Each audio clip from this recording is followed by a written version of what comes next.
Mi nombre es Frida Hinojosa y a través de estos 45 minutos vamos a aprender temas de los que nadie habla. Las cosas que nunca me dijeron es un podcast creado para ti que busca respuestas a preguntas que nadie contesta. Te recordamos nuestras redes sociales que son Filósofos de Banqueta y el blog de la tía Frida para que encuentres más contenido y lo puedas compartir con las personas que más quieres.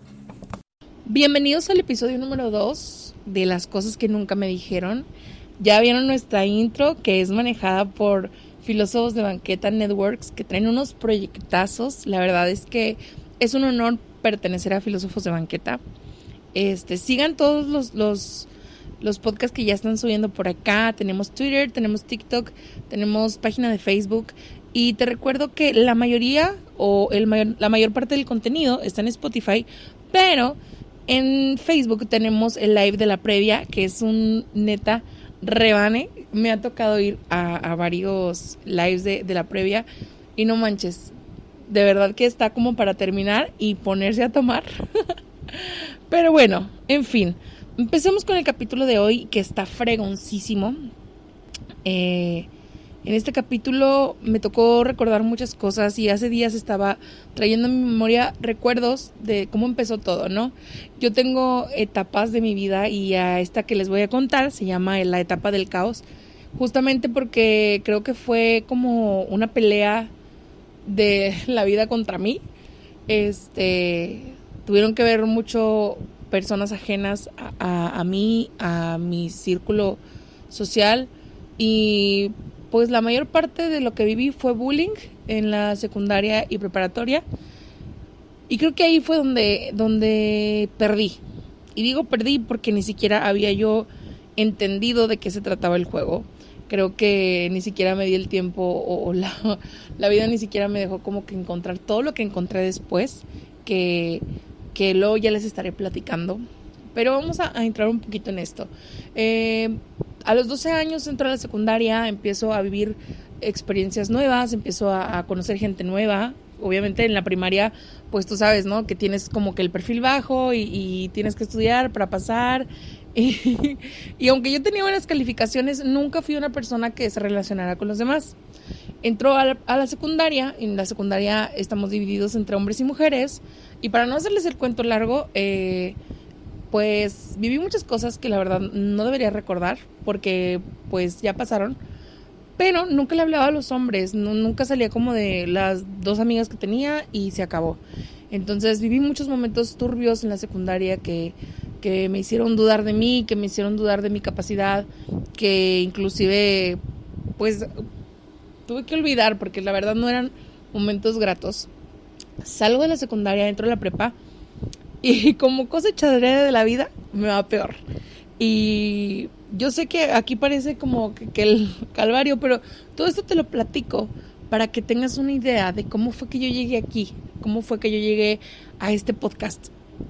Y justamente salgo de la prepa y después de mucho bullying, de muchas cosas que hicieron, de muchas malas experiencias, decepciones, me di cuenta que pues yo iba a empezar mi vida adulta, ¿no? Salgo de la preparatoria como a los 16, no, como a los 18 y empieza mi vida. Empiezo a estudiar en la Facultad de Ingeniería. Conocí personas maravillosas, conocí personas que me ayudaron a crecer, pero yo venía arrastrando todos esos problemas que fui agarrando entre la secundaria y la prepa. Y te estoy contando que salí de la prepa a una facultad de ingeniería donde en su 90% son hombres. Y yo no podía hablarles, yo no podía entablar una conversación con ellos porque de verdad me sentía agredida sin que ellos me hablaran. Y es chistoso porque al final de cuentas eran cosas que tenía que vivir y que fui como que omitiendo, ¿no? Bueno, voy a omitir la secundaria y la preparatoria, vamos a darle a la facu. Pero al final queda un vacío grande y queda eso en tu vida. Y Sergio, mi amigo, que pueden escuchar nuestro primer episodio, que es el arte de amar a los haters, Sergio me contaba una anécdota o una metáfora que decía, tu vida es como ir caminando con una mochila. Tú sabes lo que le echas, tú sabes lo que le quitas, pero al final de cuentas la estás cargando. Y creo que mi mochila estaba llena de odio, estaba llena de rencor, de inseguridades, estaba llena de puras cosas mal. O sea, de plano, considero que por muchos años sí viví odiando mi cuerpo, odiando mi manera de ser, odiando mis hobbies, odiando todo lo que yo tenía porque era objeto de burla para los demás. Y salgo de la facu, o sea, ya te estoy hablando que ya pasé mi adolescencia y ya pasé la etapa de la preadultez. O sea, ya sales de la facu y es como que ya, al ruedo, ¿no? Y me di cuenta que me fui arrastrando los gustos de mis amigos, o me fui arrastrando los hobbies de mis amigos. Yo no tenía un criterio propio ni siquiera, siempre era como que tenía que estarle preguntando a todos si hacía bien porque yo no sabía si lo que yo hacía estaba bien, ¿sabes? Y es triste porque al final de cuentas perdí tiempo, pero lo que logré con todo lo que hice fue algo maravilloso. Neta que después de muchas cosas malas, después de muchas tragedias, después de tener que pasar todo eso, llegar a este punto para mí es de las cosas más maravillosas que me pudieron pasar. Y te platico que cuando empiezo a descubrir que yo no tengo un gusto propio, o que yo no tengo un criterio propio, o que me faltan preguntarme muchas cosas, es cuando empieza mi verdadero proceso. Yo creo que lo empecé hace como 3 años. Yo voy a cumplir 28 años este año. Están invitados todos a la fiesta con mucha sana distancia y muchos cubrebocas. Entonces empiezo el conocimiento propio, ¿no?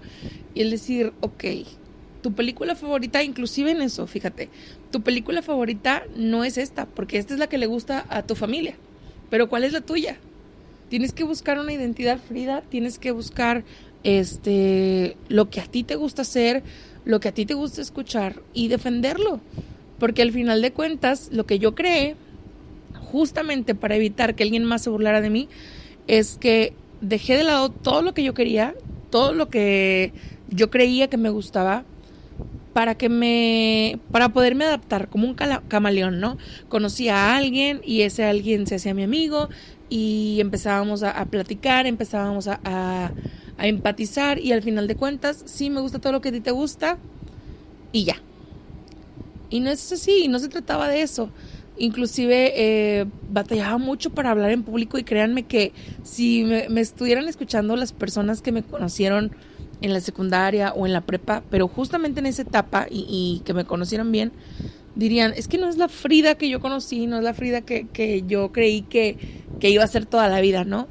Claro que en el proceso he batallado, claro que en el proceso me he echado mis lloradas, y es que hasta el mejor cazador se le van las liebres. Yo estoy segura que hay psicólogas que se echan su lloradita diaria y vámonos a lo que sigue. Entonces, en ese proceso de conocerme, me di cuenta que no tenía nada, que al final de cuentas lo único que tenía era una Frida de 25 años con ganas de vivir. Y créeme que en ese proceso de descubrimiento tuve que llorar muchas cosas, tuve que pasar muchas cosas, pero aquí andamos. Y no fue fácil, porque justo en el desarrollar la empatía con las personas que me rodeaban, me topé con el hecho de no poder decir que no. ¿Por qué? Porque no quiero lidiar con la otra persona, porque no quiero tener que tomar una decisión y que me juzguen. Y hace días hablaba con un amigo que me decía, es que no puedo decir que no. Y es lo más fácil de la vida, ¿sabes? Pero lo más difícil también, porque tienes que entrar como que la etapa de defenderte, ¿no? De, oye, yo quiero hacer esto y esto es lo que voy a hacer. Te guste o no, quieras o no, yo lo voy a hacer. Y son problemas que vas sacando y que dices tú, ay, viene desde acá. Viene desde mi infancia, viene desde mi adolescencia, viene desde mamá o de papá. Y son un chorro de cosas. Y justo en la parte donde haces empatía con los demás, viene un lado que está bien cabrón. Neta. Porque hice empatía con mis buleadores, literal. Eso yo creo que fue el peor error que pude cometer. Porque al final de cuentas, ellos me odiaban, y crear empatía con ellos era odiarme a mí también. Entonces cuando recojo a la Frida y cuando la levanto, son cachos, es como un vidrio muy roto, ¿sabes?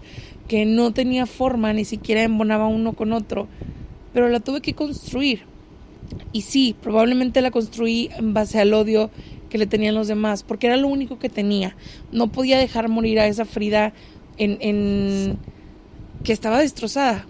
Y fui caminando, me fui aceptando, me fui amando. Y créanme que por más que digan, ay, es que yo quiero la autoestima de Frida, porque Frida se quiere mucho y Frida esto y Frida el otro, créanme que ha sido de las cosas más pesadas que he tenido que vivir el aprender a amarme, el aprender a aceptarme como soy, porque es fecha que obviamente pues uno tiene problemas, ¿no? Y uno tiene situaciones en las que dices, híjole, aquí estoy, tengo que salir adelante y si no le encuentro la manera de seguir, pues tengo que agarrar un camino, ¿no? Un camino nuevo y a ver cómo le damos. Pero justo en esa parte de la empatía con los buleadores, me encontré con que tenía ya una buleadora adentro. O sea, ya no era suficiente lo que los demás decían de mí. Ahora yo tenía una buleadora adentro que me hacía sentir mal a cada paso que daba. Y la fui sacando en cuanto iba agarrando amor propio. Y el amor propio, créanme que lo trabajé de muchas maneras. Me puse a investigar, me puse a leer libros, me puse a pues sí, empaparme, ¿no? De todo eso que la gente te quiere transmitir a través de todos esos, pues, ahora sí que archivos y videos y de todo. Y te das cuenta que te destrozaron. Y así empecé mi camino de amor propio. Destrozada, sin ilusiones, sin sueños inclusive. Porque ya la capacidad de soñar la había perdido. Pero bueno, empecé a trabajarlo, empecé a caminar, empecé a darme cuenta de que tenía que destruir muchas murallas que había hecho. Y entre todo eso fui agarrando confianza, fui agarrando seguridad, fui conociendo personas que al final de cuentas salieron de mi vida, pero que me ayudaron mucho en su camino, ¿no? Hay gente que todavía está conmigo, pero hay gente que pues ya se fue y espero que estén muy bien. Y créanme que el tomar una decisión de salir de donde estás, de ese pozo, cuesta mucho trabajo, cuesta muchos años inclusive, pero vale la pena. Y creemos que estamos solos en el camino, pero encontramos personas que de verdad nos hacen sentir acompañados y que aunque duren mucho o poquito de nuestra vida, vale la pena escucharlos. Y justo uno de los puntos en los que nos perdemos a veces es en el pedir ayuda. Somos personas que creemos que solos podemos, pero la ayuda es primordial para poder terminar tu proceso. Al día de hoy yo creo que no lo he acabado, pero creo que ya llevo una mayor parte trabajada. Y hace un año me puse a escribir un libro que se llamaba justamente Las cosas que nunca me dijeron, donde cuento toda mi experiencia, donde cuento toda mi historia y donde empiezo ahora sí que a plasmar todos esos conocimientos. Me di cuenta que no era la única mujer que se sentía fea, sino que había hasta hombres que se sentían feos y que era muy normal. Y créeme que me juzgué mucho tiempo por el hecho de no poder amarme como era. Y cuando te das cuenta de todo lo que hay atrás de la sociedad y de todo lo que te quieren enseñar que es totalmente erróneo, te quedas así de, no puede ser. Yo en lo personal, desde que empecé mi proceso, me prometí varias cosas. Y entre esas cosas que luego les voy a platicar, que son mis 4 secretos magníficos, los cuales amo y me han servido mucho, aprendí a no hacer lo que hacían conmigo. Y es que si alguien viene y me cuenta un proyecto, oye, ¿en qué te ayudo? ¿En qué te apoyo? Claro que sí, vas a ver. Y aunque para mí parezca absurdo, yo sé que para la otra persona es algo de lo que se siente orgulloso y vamos a hacerlo. O sea, ¿sabes? Y justamente hace días empecé a compartir unas publicaciones en mi página personal, que es el blog de la tía Frida. Y muchas personas empezaron a compartir, personas que neta he visto 2 veces en la vida, que a lo mejor cruzamos palabra alguna vez por Messenger, ni siquiera las conozco en persona. Y es muy grato saber y saberse amada. Y saber que hay gente que cree en tus sueños. Saber que que te admiran, que te aman, y a lo mejor hace 3 años que empecé yo no lo hubiera podido asimilar como tal, pero ahorita créanme que es de las cosas más fregonas que puedo tener en la vida. Y güey, neta, yo siento, así de plano, yo siento que soy la misma persona por fuera que estuvo en la secundaria y en la prepa. Se los prometo. Siento que soy la misma persona y que si me vieron en la secundaria y me vieron en la prepa y me ven ahorita, dicen, es Frida. O sea, no hay pierde porque es la misma, porque no he bajado ni un kilito, ni he subido ni un kilito. Pero todo estaba en mi cabeza. Y me acuerdo haber escuchado muchas veces el todo es mental, Frida, o sea, es que prográmate y esto y el otro, pero hasta que lo vives y hasta que sales de donde estás, es donde empieza lo mejor. Y para no hacerles el cuento tan largo, comencé escribiendo mi libro. Un día entré como que en crisis creativa y abrí un blog, que es el blog de la tía Frida. Empecé a hacer lives en un grupo que tengo, del que yo no soy administradora, pero puedo hacer lives. Y empecé a conocer gente increíble, gente que me decía, es que Frida, tú tienes que abrir un blog. Y Frida, es que tú dale para adelante, porque neta que son personas que me escuchan, que comparten, personas que están interesadas en el proyecto, que es un proyecto que nació por ellas, porque al final de cuentas yo no gané nada. Yo no buscaba nada y yo no tenía nada planeado de lo que iba a hacer. Y el blog de la tía Frida se nos fue dando solo. Ahorita no tenemos tantos seguidores, pero créanme que con los seguidores que tengo me siento soñada. Siento que la Frida de hace 5 años no se hubiera creído lo que está viviendo ahorita, y que me ha llevado a muchos lugares, que he conocido muchas personas, que hemos tenido demasiadas buenas experiencias, ¿no? Entonces, lo que me trajo aquí a este podcast el día de hoy fue, pues, primeramente por mi compadre Sergio Saldaña, que me invitó al proyecto de Filósofos de Banqueta. Conocí a Javi, conocí a Juanelo y a Juanma, que está en Acapulco, y así empezamos. Y aquí estamos, y el propósito del programa es que ustedes y yo podamos platicar, podamos chismear, tengamos un tiempo para nosotros, porque créanme que a lo mejor ustedes dicen, ay, pues es un podcast que voy a escuchar rumbo al trabajo, ay, es un podcast que haciendo ejercicio, pero a veces no nos damos el tiempo de mirar hacia adentro de nosotros y decir, oye, es que a mí también me pasó esto, y a lo mejor yo también lo dejé pasar, y sabes, entonces yo los espero las siguientes semanas. Vamos a estar subiendo más contenido, subiendo contenido en Facebook, en Twitter, en TikTok, como les había comentado. Pero créanme que este proyecto tiene mucho que dar, tiene muchas expectativas. Tenemos patrocinadores que neta están ansiosos ya de que salga que salga a la luz el patrocinio, ¿no? Esta semana, por causas de fuerza mayor, tuve un accidente y no pude grabar un video, pero les dejo aquí el podcast de esta semana. Y la próxima semana tenemos un tema muy interesante, que es no tengo ganas de nada. Y es de esos momentos en los que explotas y te privas y ya no puedes pensar ni para adelante ni para atrás, y que muchas de las personas dicen, no, es que yo no puedo estar así porque yo tengo que trabajar y así, y terminan empeorando la situación, ¿no? Justo en el camino del amor propio me di cuenta que el darte el tiempo de decir no tengo ganas de nada es darte tu tiempo y cuidarte, ¿no? Y decir, ok, no tenemos ganas de nada, vamos a ver una película, vamos a comprar chucherías, nos vamos a acostar y vamos a verla, ¿verdad?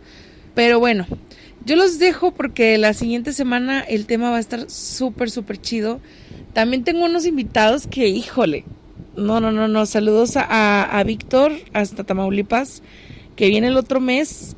Él y yo vamos a estar haciendo la sincronización del podcast en Facebook para que lo vean.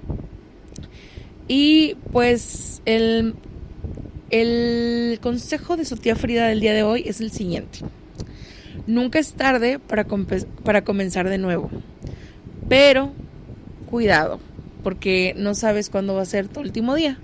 Entonces, agárrense, muchachos, no importa dónde estén, no importa el lugar del que empiecen, el chiste es levantarse, el chiste es ver para arriba y saber que todo va a estar bien. Créanme que la vida pasa, que el tiempo pasa, que la gente cambia, que la vida se acomoda y que al final está bien fregón. Yo los quiero mucho y les dejo mis mejores vibras. Gracias por escucharnos. Síganos en Filósofos de Banqueta Networks, porque va a haber muchas sorpresas. Gracias a los patrocinadores que todavía no podemos mencionar porque estamos por sacar unas grabaciones ahí con ellos, pero estén muy al pendiente del contenido que tenemos para ustedes.